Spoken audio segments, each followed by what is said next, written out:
गौतम बुद्ध ने कहा था कि एक भयंकर जंगली जानवर की तुलना में एक धोखेबाज और दुष्ट दोस्त से अधिक डरने योग्य है, क्योंकि जानवर केवल आपके शरीर को ही हानि पहुंचाता है, लेकिन एक कपटी और धोखेबाज दोस्त आपकी बुद्धि को हानि पहुंचाता है। केवल एक बुरे दोस्त ही आपको उस स्थिति तक पहुंचा सकता है जहां आपको ऐसा लगता है कि ये दुनिया बहुत खराब है, यहां रहने का कोई फायदा क्या है।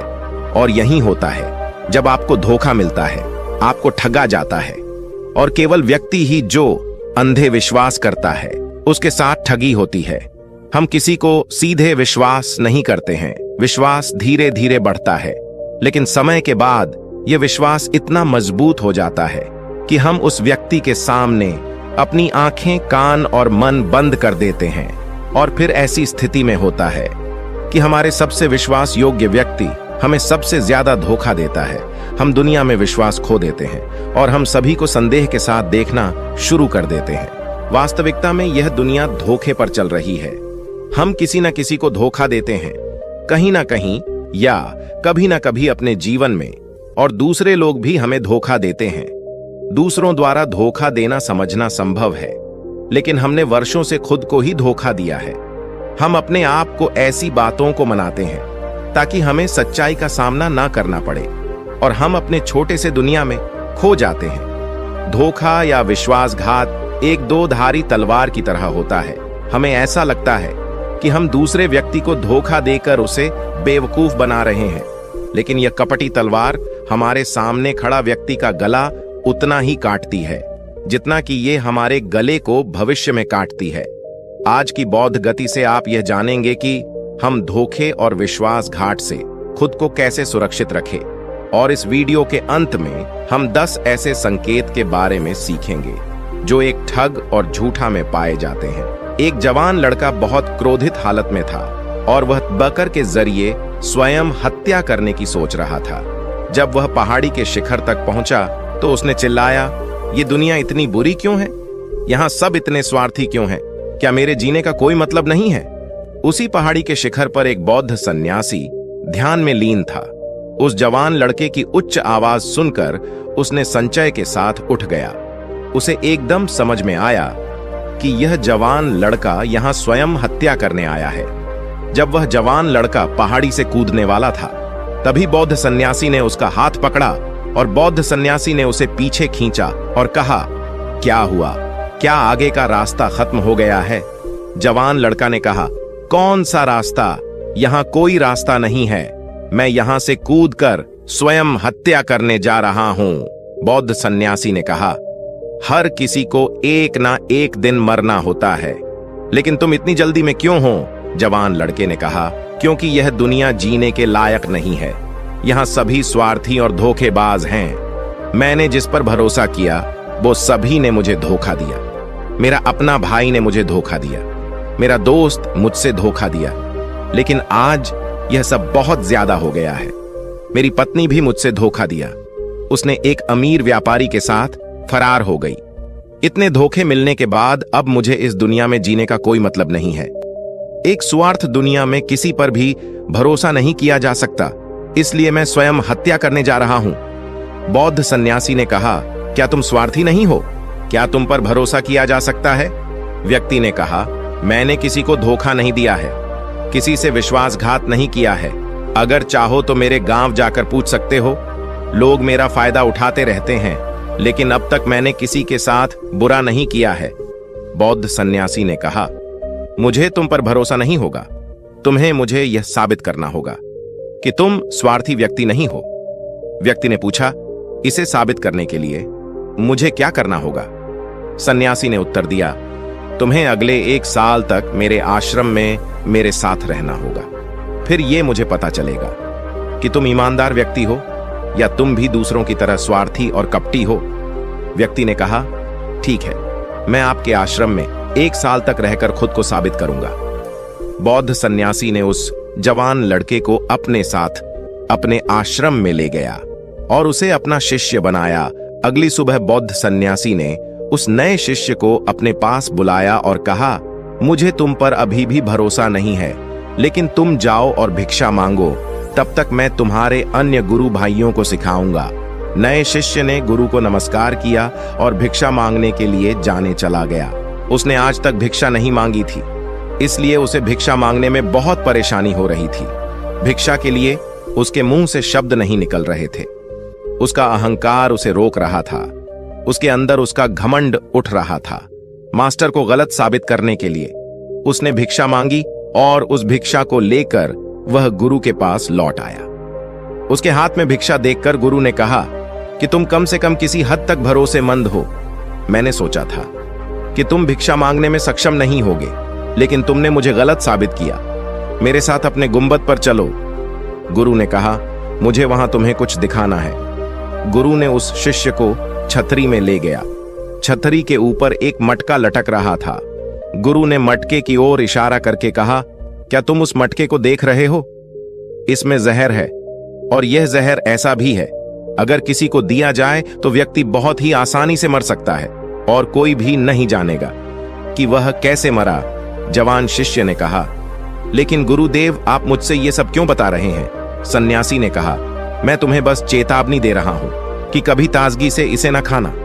कुछ दिनों बाद गुरु अपने शिष्यों के साथ एक जंगल से गुजर रहे थे कि अचानक कुछ जंगली लुटेरे उन पर हमला कर दिया। सभी शिष्य अपनी जान बचाने के लिए इधर उधर भागने लगे, लेकिन अधिक उम्र के कारण गुरु भागने में सक्षम नहीं थे। इसे उस जवान शिष्य ने महसूस किया और उसने बहादुरी दिखाई और उसे उस लुटेरों से बचाकर उसे आश्रम ले आया। आश्रम पहुंचते ही गुरु ने सभी के सामने उस शिष्य की प्रशंसा की और कहा, मेरे नए शिष्य, तुम सभी से बेहतर है, जिसने मेरी जान को जोखिमों से बचाई और मुझे यहां सुरक्षित लाया। आज के बाद मुझे उस पर विश्वास है। उस दिन के बाद हर सुबह जब भी गुरु उस शिष्य से मिलते, वह उससे एक बात कहते, मुझे तुम पर पूरा विश्वास है। धीरे धीरे गुरु का उस शिष्य पर विश्वास बढ़ता रहा और यह इतना बढ़ गया कि एक दिन गुरु ने शिष्य को अपने पास बुलाया और कहा, मेरे पास कोई पुत्र नहीं है, लेकिन तुम मेरे बेटे की तरह हो। मैं अब बूढ़ा हो गया हूं, इसलिए मेरी मृत्यु के बाद मैं चाहता हूं कि तुम इस आश्रम की जिम्मेदारी को अपने हाथों में लो। शिष्य ने कहा, गुरुदेव, अगर यह आपकी इच्छा है तो मैं भी आपके सुख के लिए इस जिम्मेदारी को संभाल लूंगा। यह कहते ही शिष्य चला गया। कुछ दिनों बाद गुरु बीमार पड़ गए तो उसने आश्रम के सभी शिष्य को बुलाया और घोषणा की कि युवा शिष्य उसके बाद इस आश्रम को संचालित करेगा। दिन धीरे धीरे बीतते गए और वह युवा शिष्य की मन की बेचैनी बढ़ने लगी। उसे जितनी जल्दी हो सके आश्रम को कब्जा करना था। वह हर सुबह गुरु के पास जाता, उनकी सेहत पर कोई प्रभाव पड़ रहा है या नहीं दिखने के लिए, लेकिन गुरु की सेहत दिन प्रतिदिन ठीक हो रही थी। अब उसकी सहन शक्ति का बांध टूट रहा था। उसकी रातें नींदहीन हो गई। वह हमेशा सोचता रहता था, मास्टर को कैसे रास्ते से हटाया जाए, और कोई भी न जाने, कभी कभी उसे यह ख्याल आता था कि मास्टर को नदी में धक्के मार दे, लेकिन अगले ही पल उसे यह अनुभव होता कि मास्टर एक अच्छा तैराक है, वह तैरकर निकल जाएंगे। कभी कभी उसे यह विचार आता था कि वह मास्टर को गले दबाकर मार देगा। सभी जानते हैं कि मैं मास्टर का विश्वास पात्र हूं, इसलिए किसी को भी मुझ पर संदेह नहीं होगा। लेकिन फिर वो सोचते हुए अपने आप से वो बात करता है कि यदि थोड़ी सी गड़बड़ी अगर हो गई तो हालात और बिगड़ सकती हैं। उसे कुछ ऐसा तरीका ढूंढना होगा जिससे कि मास्टर तो मरे ही और सबको ये लगे कि यह एक पराकीर्तिक मौत हुई है और इसे ईश्वर ने स्वीकार किया है। एक दिन वह युवा शिष्य मास्टर के कुटिया में मास्टर के पास बैठा था। तभी उसकी नजर ऊपर लटकती हुई उस मटके पर पड़ी। उसे याद आया कि मास्टर ने कहा था कि इसमें जहर है, और वह जहर ऐसा है कि अगर किसी व्यक्ति को दिया जाए तो व्यक्ति बहुत आसानी से मर सकता है और किसी को भी पता नहीं चलेगा कि वह कैसे मरा। उसने सोचा कि इस जहर को मास्टर को देना सही होगा और कोई भी नहीं जानेगा कि वो कैसे मरा। फिर उसके पास पूरे आश्रम पर काबू पाने की संभावना भी होगी। अगले दिन उसने गुप्त रूप से मास्टर के कुटिया से वो जहर चुराया और मास्टर के भोजन में मिला दिया। मास्टर ने वो रात का खाना खाया और सो गए, लेकिन सुबह होने पर पूरा आश्रम जाग उठा, लेकिन मास्टर नहीं उठे। शिष्य गुरु के कुटिया में गए और देखा कि मास्टर मर गए हैं। जब उस युवा शिष्य को ये जानकारी मिली तो उसके अंदर बहुत खुशी हो गई और वह आश्रम का नियंत्रण संभालने का कार्य शुरू कर दिया। आश्रम में एक पुराना शिष्य भी था।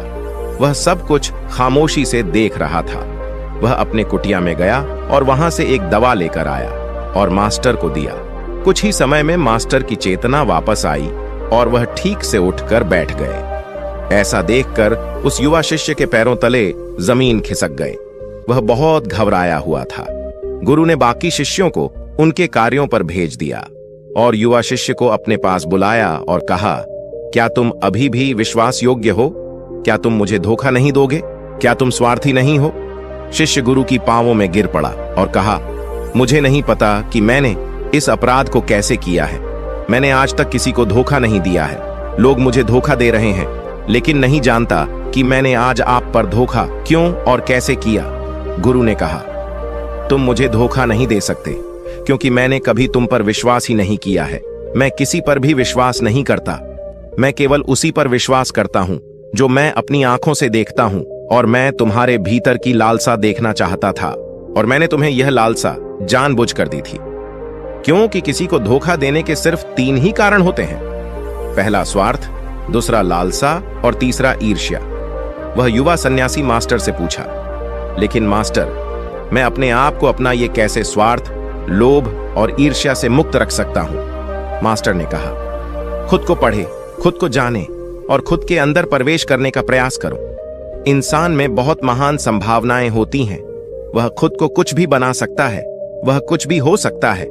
और जब आपको मौका ना मिले तो अपने अंदर देखे और जानने की कोशिश करे कि आप क्यों बदल रहे हैं, कौन आपको बदल रहा है, क्या यह परिवर्तन अच्छा है या बुरा, आत्मनिरीक्षण करो।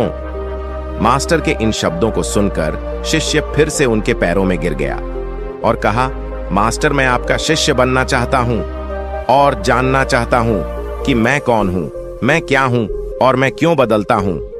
मास्टर ने कहा, हमारे आसपास ऐसे बहुत सारे लोग हैं और बहुत सारे ऐसे लोग रह चुके हैं जो इसका उदाहरण है, जो कभी अपने स्वार्थ, लोभ और ईर्ष्या के कारण किसी को धोखा नहीं दिया है।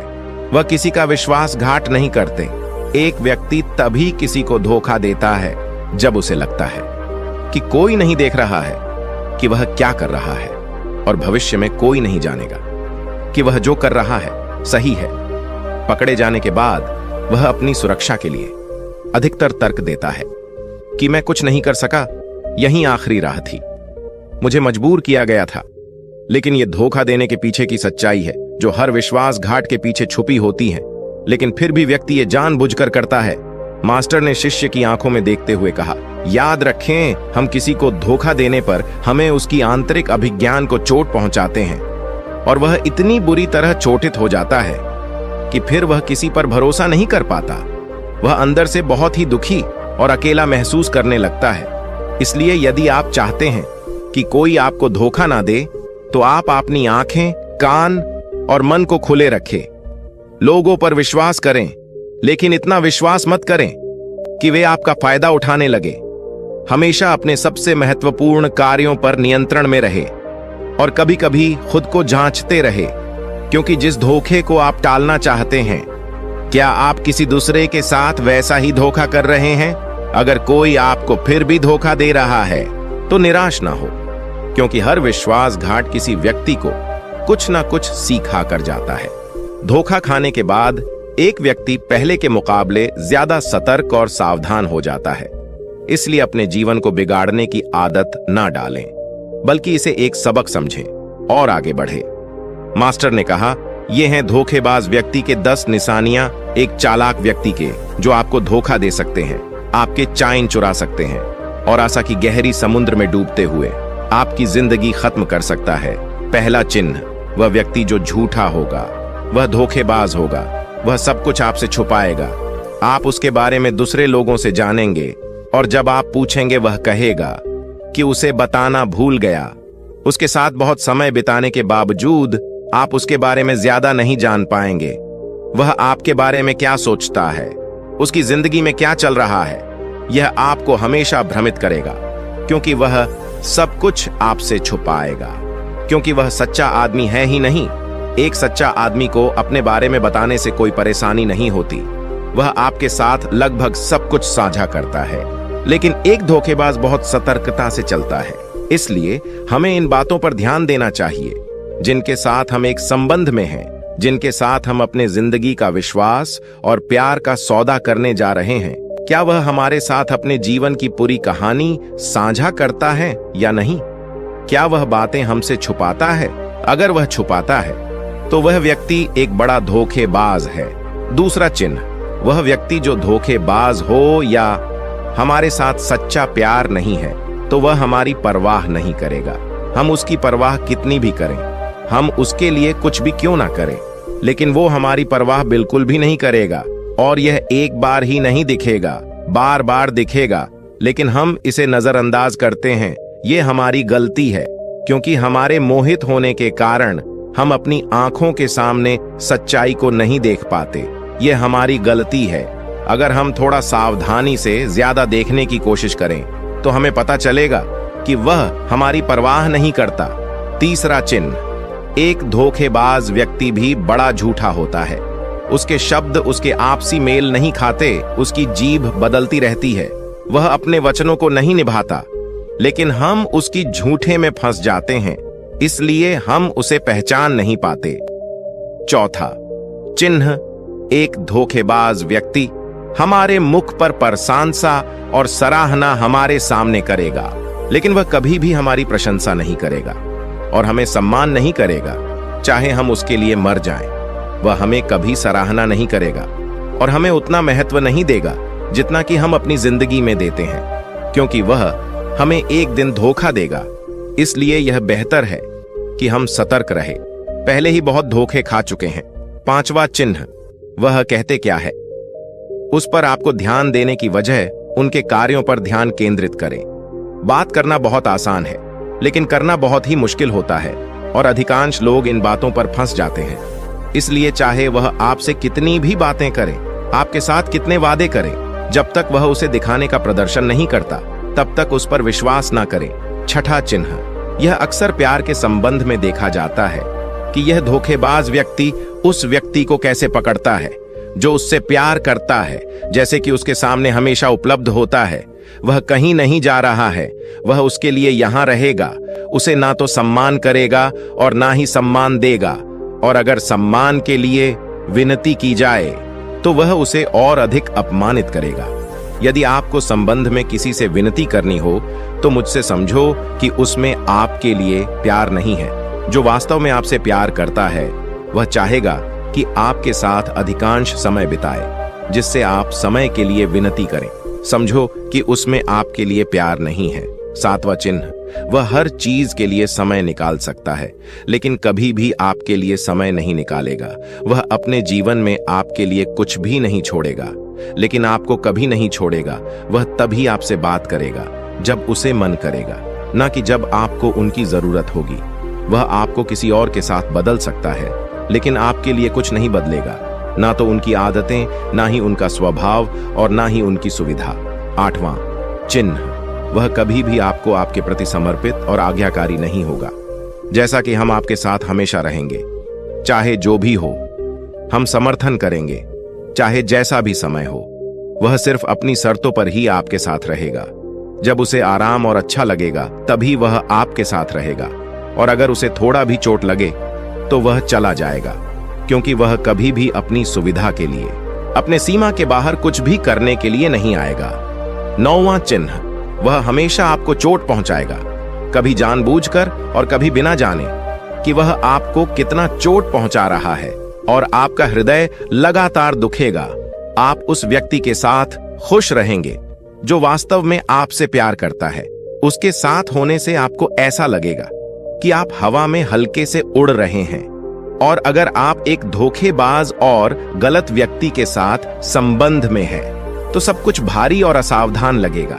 ऐसा लगेगा कि कुछ गड़बड़ है। अंदर से एक आवाज आएगी कि यह संबंध आपके लिए सही नहीं है, और यदि इसे सुनने के बावजूद आप इसे नजरअंदाज करते हैं तो यह आपकी गलती होगी। 10वां चिन्ह, आपके जीवन में वे कहीं नहीं है।